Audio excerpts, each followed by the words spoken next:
আব্বা এই কি রে তোর আবার কি হয়েছে রে? খালি আব্বা আব্বা আব্বা আব্বা। আব্বা মুঝে কইছিল মুখে ঠান্ডা বিয়া দিস তাই তোদের ঠান্ডা লাগেছে। এই তুই তো বিয়া করিবা চাইছি, তোর বয়স কত হয়েছে রে? খালি বিয়া বিয়া বিয়া, ঠান্ডা লাগাছে তাহলে বিয়া করবো? এত সুন্দর আইলে তাহলে তোকে একটা প্রশ্ন ধরাও, যে উত্তরটা দিবা আরে তাইলে তোর বিয়া দিম মুই শিওর।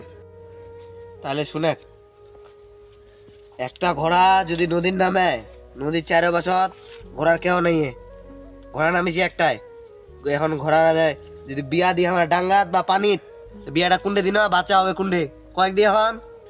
প্রশ্নটা কি রূপ?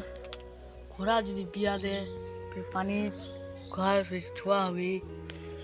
আব্বা যদি পানিত কইল তাহলে পানিতে কবি প্রত্যেকটা কেনা পানি আমাকে ছুয়া পানি নাই, পানি তোর মা জন্ম দিবে, ঘোড়া পানিত বাঁচি আর ফের। Ready 1 2 3 action. না আব্বা তোমার ভুলভাল প্রশ্ন চাইল মা ভুলভাল উত্তর দিন।